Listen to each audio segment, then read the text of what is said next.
Dobroveče, dobrodošli u Tanjin kod, zonu dobre energije i zdravog razuma. In corpore sano, u zdravom telu zdrav duh, peva Konstrakta i cela Srbija već neko vreme. O zdravom duhu govorit ćemo i večeras ovde, ali vas najpre molim da pritiskom na crveno dugme i malo zvono pored njega postanete i vi stalni pratilac ovog podcasta. Hvala vam. Moj večerašnji sagovornik je veliko ime srpske košarke, Dragoljub Ljuba Vidačić, nekadašnji playmaker Zvezde i Partizana, ali i internacionalni igrač i trener. Čovek koji živi maksimu in corpore sano, pa eto razloga da večeras ovde bude sa nama.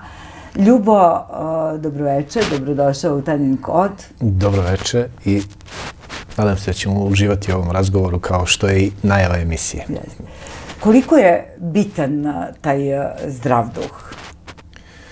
Pa ja mislim da dok smo mladi to ne razumemo, ali s godinama vrlo počnemo da shvatamo koliko je važno biti u zdravom životu, jer pogotovo kroz sport mi to osjetimo sa našim najvažnijim alatom, a to je zdravo telo.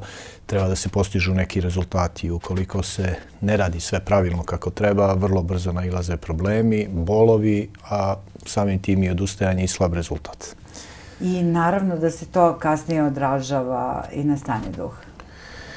Pa normalno, kad je čovjek nezadovoljan sa rezultatima koje želi da postigne, onda normalno da postaje i nezadovoljan, onda ni duh i sve ono što čini čovjeka srećnim nije na pravom nivou. Društvo oko vas više nije raspoloženo ni za igru, ni za veselja, ni za bilo šta što čini život onako lepim i možda se pretvori i u traumu čak, ako se ne živi zdravo.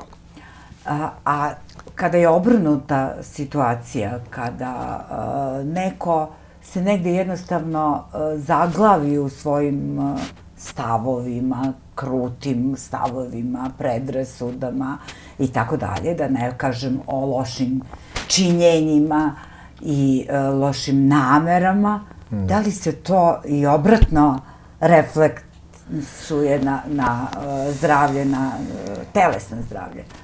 Pa pretpostavljam da da, ja ličnih iskustava nemam, niti moje bliže okoline, ali prateći situaciju oko mnogih drugih sportista, nekih i velikih, čak ta neka zatvorenost i, da kažem, robovanje nekim krutim pravilima znaju da odvedu u probleme.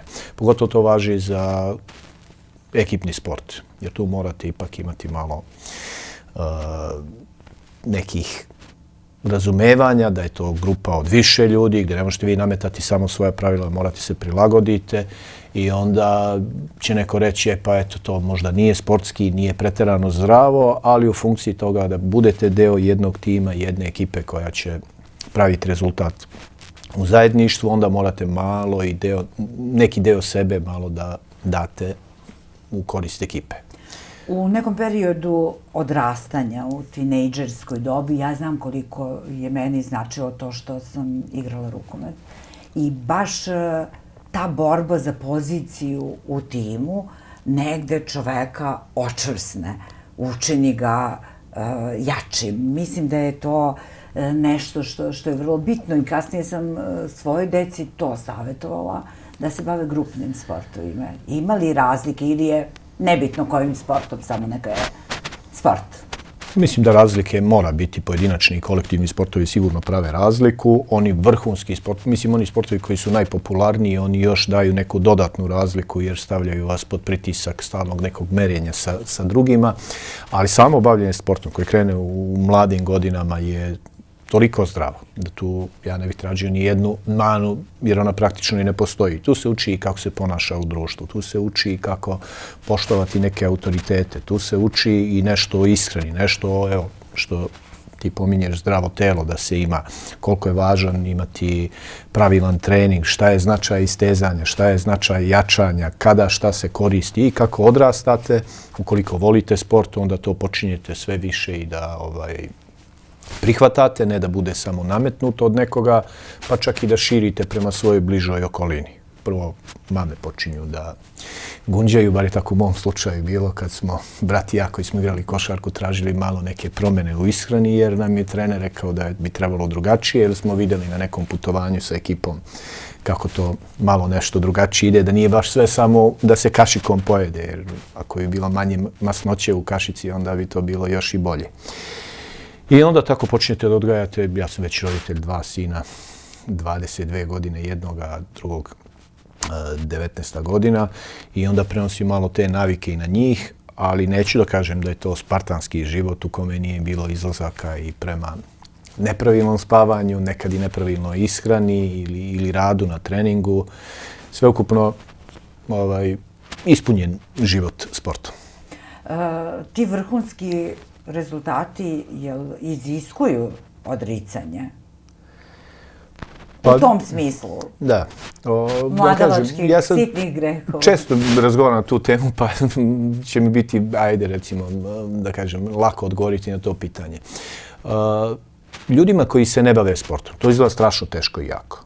Da je nemoguće. Ti sad svaki dan, a umoran si od treninga, hoćeš da odeš na trening i da hoćeš da otputuješ negde, a u tvom odeljenju ili negde se održava neka žurka ili posle treninga moraš da učiš noću kasnije. Međutim, kada to sportisti vole, onda to i nije toliki problem i onda se to lako postiže i iz doživljaja ljudi koji su postali vrhunskih, a od mene ima za 3 klase uspešnijih, a imao sam sreće da neke od njih i poznajem, neki od njih su mi prijatelji i kumovi, znam da to nije tako teško iznutra gledano, a sa strane, kad treba, evo, trenirao sam mnogo klinaca koji su imali ambicije da budu vrhunski sportisti, neki od njih, većina od njih naravno nije uspela, zato što je za to potreban i vanserijski talenat. I oni polako počinju da odustaju, a pogotovo su mi interesantni ti koji ne vole mnogo. I na prvom koraku kad se pokaže da možda nije izgledno da će postati vrhunski, to njima postaje muka, počinju da traže opravdanja i jednostavno, ja to nazivam prirodnom selekcijom, oni odu tim svojim putem što oni vole i žele, što im je lakše, a ovi najuporniji ostaju. I da zaključim ukratko, mislim da kad bi doživljavali da je to najveći napor, nikad niko ne bi postao vrhunski, nego je to jednostavno zadovoljstvo i takmičenje i onda sve lakše se podnese. Prošli smo svi skupa, cela planeta, jedan izuzetno težak period. Nadajmo se da je ono najteže prošlo i da se neće više vraćati po pitanju pandemije. Kakve posledice je po sportiste to ostavilo? Pa, inače i među vrhunskim sportistima ima i u normalno vreme ima problema malo sa anksioznošću. Ono je povezano sa neizvesnošću šta će biti u budućnosti, sa neizvesnošću kako će se razvijati karijera tih igrača ili njihovih klubova i rezultati. A tek ovaj dodatak sa pandemijom je napravio malo uticaj, mislim malo, još dodatno je s te strane pritisnuo sportiste. Ali kao osobe koje su prošle mnogo toga i znaju da radom će sve postići, nisu imali zabrinutost po pitanju toga da će izgubiti formu pa da neće to uspjeti da povrate. Taj strah nije postojao, ono što je postojalo je kako će to izgledati u smislu takmičenja. Da li će moći da se odigravaju, nije isto igrati takmičenja u nekim balonima gdje su zaključavali timove po mjesec dana, da ne može niko da im pristupi. Tako NBA prvi počeo, čini mi se, već 2020. da igra svoj play-off. I onda su tu se javljale i neke situacije u kojima se prošvercuju neki gosti da dođu malo u hotele da pomognu njima. Onda je druga opasnost bila i za profesionalce kako ćete ići u novčanom smislu. A onaj strah koji smo imali svi, pa samim tim i sportisti, kako to može da utiče na zdravlje, da li može da ugrozi, da dovede do smrtnog ishoda, je onako malo sklonjen bio, valjda je to priroda ljudska da optimistično malo razmišlja i istraživanja još uvijek nisu završena, pa ne znamo. Nažalost, ima nekoliko slučajeva da su ljudi posle preležane bolesti krenuli jako da treniraju i da se desilo sa smrtnim ishodom. Jedan je bio i kod nas tu sa ovim Amerikancem koji igrao za Zvezdu, Odžo. I onda, eto, bilo je neizvesnosti i na sreću, kao što kažeš, mislim da smo na izlasku iz toga i da se sve vraća u normalu. Koliko se radi na mentalnom zdravlju sa sportistima? Ima li te psihološke podrške? Ne samo u ovim kriznim situacijama poput korona, pandemije, nego uopšte koliko su angažovani psihoterapeuti. Ja mislim, govorit ću pre svega za košarku, ali mislim da se odnosi i na ove druge naše timske sportove kao što je rukomet, odbojka i fudbal. Mislim da mi tu nismo sistemski postavili stvari. Da tu talenat neki trener ima ili nema, kako da radi sa svojim igračima, bez obzira da su mlađi ili profesionalci, i da je tu zapravo veliki problem našeg sporta. Možda on ne utiče toliko na rezultat, jer su igrači s ovih prostora i igračice toliko spremne da trpe sve i svašta da bi dostigle neki svoj sportski cilj i onda izdrže to, doguraju do kraja i onda donesu rezultate i sebi i svojim klubovima ili reprezentaciji našoj. Međutim, ja mislim da tu mora da se napravi jedan iskorak u pravcu da sport nije samo da se postigne takmičarski rezultat, da on ima svoju ulogu i u jačanju ličnosti, bez obzira da li postale uspešne ili ne. Kad tad bavljenje sportom mora da se završi, mi moramo da imamo osobe koje su spremne dalje da žive, da ravnopravno doprinose i svojim porodicama i društvu ukupno i tom sportu kojim se bavili i da tu moramo napraviti promene u udžbenicima za trenere. Već to tako piše. Da neko vikanje na decu, da neki preterani trening koji dovodi do povreda nisu dobri. Ali u praksi još uvijek smo mi stara neka škola, ne znam da li bi je nazvao ruskom ili našom ili nekom drugom. Moram da se našalim malo. Da li se taj proces edukacije odrazio i na ovog najpoznatijeg studenta škole, trenerske škole za košarkaštvo? Dobro, sad je došlo takvo vreme, on dovoljno dugo vlada da ja uopšte nemam nijedan razlog da bi trebao sad da nešto pazim na reči koje bi rekao oko toga. Biću otvoren i reći ja svoje dete, posle ovoga što sam ga video kako radi u politici, svoje dete ne bi dao njemu da trenira. Da vodi vrhunski tim, to tek mislim da bi bilo neozbiljno da se prihvati, jer neko to radi 30-40 godina neki trener i da bi jednom ili dva put bili prvaci, eksperiment sa njim da se pravi da mu se da vrhunska ekipa, bio bi baš tako eksperiment. A kako si ti razumeo celu tu priču? Da li on zaista ima nameru da završi tu školu i da se time bavi ili je to samo marketinški trik? Ja razumem u svom društvu prvo u svom društvu na jedan šaljiv način, a to je možda i bolje neka dođe u košarku jer bi se oslobodio ovaj drugi prostor za ljude koji bi bolje radili od njega uvođenje države ili neke druge poslove u državi. To je malo šale. A u praksi doživeo sam da on to uključuje svoj marketing, da predstavlja sebe kao nekoga ko uči, ko je spreman i da radi sa decom i tako dalje. Dovoljno je vremena imao. Nije baš bio tako prezauzet sa vođenjem države kao vjerojatno najtežim poslom u zemlji i da je toliko voleo košarku, pošto priča da je i počeo bio da trenira košarku i da je okružen košarkašima, imao je dovoljno vremena da završi tu školu kad joj je bilo vreme i da se uključi rad od pionira, gde su treninzi sa decom koje treba naučiti kako vezuju pertle, kako da nauče levi ili desni dvokorak i da je to stvarno hteo, to je mogao. Tako da ja mislim da je ovo čisti neki marketing i iskreno u odnosu na 1000 drugih loših stvari koje se nama dešava zbog stanja u zemlji kako trenutno imamo, neću mnogo da se žalim što on kao uzima, hoće da uzme i parče hleba, da kažem, trenerima. Najmanja je šteta tu, jest. Šta jednog sportistu sa jednom uspešnom karijerom i igračkom i trenerskom povuče da uđe u ove vode aktivizma i političkog angažmana? Ti jesi taj. Da. Ti si prelomio. Ja sam prelomio pre 2 godine izvanično, a sigurno od 96. i već 92.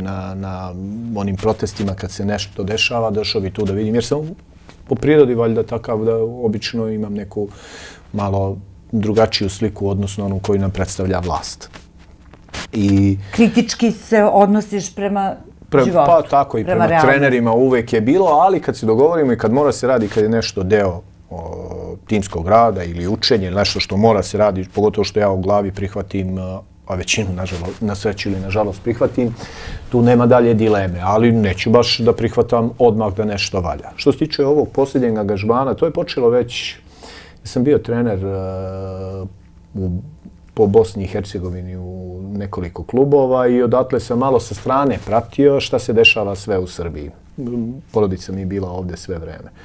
I onda gledam kako to ide na nivo, nažalost, da možda padne i ispod nivoa sloboda kakve imaju u Bosni i Hercegovini. Ja sam odrastao u Višegradu i uvek sam doživljavao da je Srbija, i bilo je realno tako, mama i Srbija. Tu si najpre imao angažman. Trenerski. Malo prvo u Crvenoj zvezdi ovdje u mlađim kategorijama, pa onda kad sam malo, da kažem, nakupio znanja, onda sam se usudio da počnem da radim i kao glavni trener. Uglavnom, odatle sam gledao da veće slobode postoje recimo u Bosni i Hercegovini ili Crnoj Gori koji su, da kažemo, najbliže i najpovezanije sa Srbijom i to mi je bilo razočaravajuće u odnosu neke snove koje sam ja imao kad sam htio da krenem da igram košarku u Beograd pre svega za Partizan kao navijača Partizana, ali se sticajem okolnosti desilo da je praktično otvorenije bilo da igram u Zvezdi. I to me jako nerviralo. Desilo se da u jednom trenutku kad su krenuli protesti posle, ja ne znam kako bi ono nazvao se, jednim varvarskim pokušajem da se ubije opozicija, možda i živ čovjek Borko Stefanović u Kruševcu, kad je krenulo to okupljanje i protesti, priključio sam se toj grupi u hiljadama ljudi koji protestuju i protiv toga. I onda sam vidio šta su sve ljudi spremni da urade, da zadrže svoju vlast, a u mojim očima su prepoznati kao neko ko ni po čemu nikad nisu bili i ne treba da budu neko ko predvodi državu. I polako u tim protestima vidjeli ste to uvek jedna grupa ljudi koja se druži. Našao sam ljude koji slično razmišljaju kao i ja, koji su i iskusni u tom, da kažemo, poslu, spremni da nešto preduzmu. Ja prepoznajem da je to i grupa ljudi koja može da izvede promene i kad ih izvede, da sutra to zna i da vodi. Priključio se u tome u delu koji ja, čini mi se, malo bolje razumem, pošto sam prošao taj period od 6-7. Zato što potrebne su nam promene iz korena, pa i u sferi sporta, naravno. Da, i u sportu. Mi ne smemo da potpadnemo pod ovo što, recimo, sadašnja vlast radi, da je predstavljanje uspeha jednog kluba ili jednog pojedinca u nekom sportu ili naše neke reprezentacije, kao što je vaterpolo, da se predstavi da je to ne znam kakav uspeh nacije. Mi moramo tu biti iskreni i reći da naša deca treniraju u očajnim salama, gde su propali parketi, gde su svetlo neko žuto ili ne znam šta. Naša deca idu u 2 smene, da devojčice od 7. osnovne ne rade fizičko, na časovima fizičkog ne rade, uvek neku poštedu ili nešto traže. Razlozi su razni. Da li je to zato što je neuslovno, što je nastavnik nezainteresovan ili zato što ne mogu da se istuširaju kao možda najvažniji problem da posle ne bi išli znojavi na dalju nastavu ili negde u autobus i tako dalje. Tako da mi sa sportom, tim školski, imamo mnogo problema. Nama starije osobe totalno isključene iz sporta. Nama su osobe sa hendikepima isključene iz društva potpuno. Naši parkovi koji treba da služe za neke aktivnosti su razrušeni, tamo se okupljaju zato što nije osvetljeno ili nije popravljena neka sprava, tamo se okupljaju neki momci i devojke koje su onako isto sputani na neki način, pa može se koristiti tu neka droga ili alkohol. Uglavnom, mnogo posla ima i u tom delu, zato je za početak potrebno da se skloni korupcija, da se mi ne zamazujemo sa nekim... Korupcije mnogo ima i u sferi sporta. Pa naravno, ne može se desiti da, samo zdrava pamet kaže, ne može se desiti da Zvezda i Partizan u 2 najgledanija muška sporta, fudbalu i košarci, imaju praktično sva prava kao da je privatna njihova liga. Da uzmu igrača kog hoće, da mogu da izvrše pritisak na sudiju, da poremete kalendar takmičenja, sve to ide kroz novac. Oni imaju, kad pogledate, 10 puta više budžete nego ostali klubovi i onda to stvara jedno takmičenje da ostali postoje eto i oni za neku svrhu tamo da bi možda neki sitni budžet u opštinama potrošili za sebe, a onda naravno tu se javi, dobro, nije bitan rezultat, možda bude moj sestrić ili moj drug na tom mjestu predsjednika, a on će opet postaviti nekog drugog za trenera. Tako da mi imamo jednu lošu selekciju i onda se to odražava od početka do kraja. Veliki problem je i ono što se zove kontrola navijačkih grupa. Ja sam imao sreću da sam igrao veći deo moje karijere proveo u periodu kada navijači nisu bili ni blizu, da kažem, opasni, kao što su sada opasni, po život opasni. Oni su imali neku svoju snagu da mogu... I po svoje živote i po živote drugih. Da, mislim, njih je teško nazvati uopšte navijačima. Za Zvezdu navija verovatno veći broj navijača nego za Partizan, ali kažemo da navija po 3 miliona i za jedne i za druge u Srbiji. I sad neka grupa od 200 ili 300 na jednoj ili na drugoj strani da se predstavi da su oni najvažniji deo navijača Partizana ili Zvezde, pošto najviše se o njima govori, to je prvo van pameti. Zvezda treba da prilagodi, ili Partizan da prilagodi svoj način funkcionisanja toj širokoj masi od 3 miliona koja možete gledati na televiziji, možete kupovati njihove proizvode, gledati njihove pionire, njihove ženske timove, putovati s njima u inostranstvo. To je mnogo veći deo ljudi nego tih 200.